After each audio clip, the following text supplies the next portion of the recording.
আজকের ভিডিওটা শুরু করলাম রান্না দিয়ে। দুপুর থেকে ভিডিওটা স্টার্ট করলাম। তো আপনারা সবাই কেমন আছেন? আশা করি সবাই অনেক ভালো আছেন। তো আলহামদুলিল্লাহ আমরা সবাই ভালো আছি। তো এখানে হচ্ছে রান্না করব। তো মাছ ভেজে নিচ্ছিলাম। তো এটা ছিল কার্পু মাছ, লাল কার্পু মাছটা। তো কয়েকদিন হয় বড় ভিডিও আপলোড করতে পারি না, আসলে সময় ও ব্যস্ততার কারণে আসলে হয় না।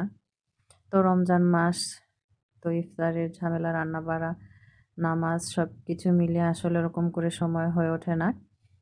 তো জানি না আপনারা সময় পান কিভাবে। তো আমি একদমই সময় পাই না, ব্যস্ততার কারণে হচ্ছে আপনাদের কয়েকদিন ধরে ভিডিও দিতে পারে না তেমন। তো যাই হোক, ওদিকে মাছ ভাজি করছিলাম আর এদিকে হচ্ছে আমি সিম ভেজে নিচ্ছিলাম। তো অল্প অল্প করে সব কিছুই করব। তো সিম ভর্তা, বেগুন ভর্তাও করব, সেটাও সিদ্ধ করে নিয়েছি। তো এখানে অল্প করে আবার সিম ভাজিও করছিলাম।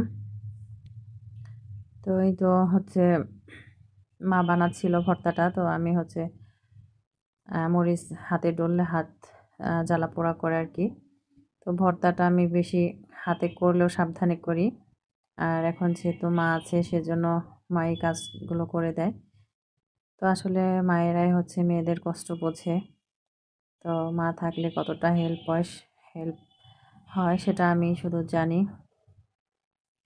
তো এখানে সিম ভর্তা, বেগুন ভর্তা আর মরিচ ডলা। তো আমি যখন ভয়েস দিয়েছিলাম আসলে দেখে মন চাচ্ছিল যে এখন একটু এই ভর্তা খেতে পারতাম।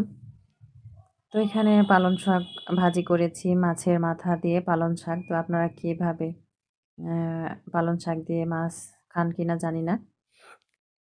তো এখানে আছে সিম ভাজি, ডিম ভাজি আর সাদা ভাত। তো সব কিছু রেডি করে নিয়েছি।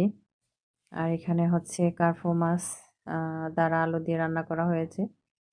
তো কালারটা তেমন সুন্দর আসেনি, কিন্তু খেতে ভালোই হয়েছিল। তো আপনারা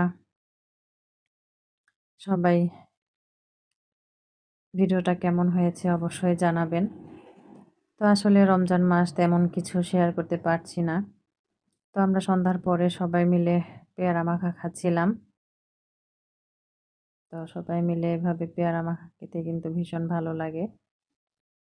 তো আসলে রমজান মাসে ওরকম খাওয়া যায় না।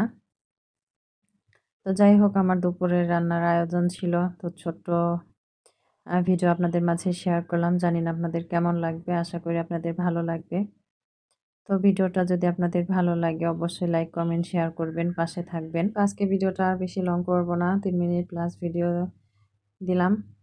তো পেয়ারা মাখা খেয়ে ভিডিওটা এখানেই শেষ করে দেব। তো এভাবে পেয়ারা খেতে কিন্তু মশলা দিয়ে মেখে ভালোই লাগে। তো আজকের ভিডিওটা এখানেই শেষ করতে চাচ্ছি। সবাই ভালো থাকবেন, সুস্থ থাকবেন। অন্য কোনো ভিডিও নিয়ে আবার দেখা হবে। আল্লাহ হাফেজ। আসসালামু আলাইকুম।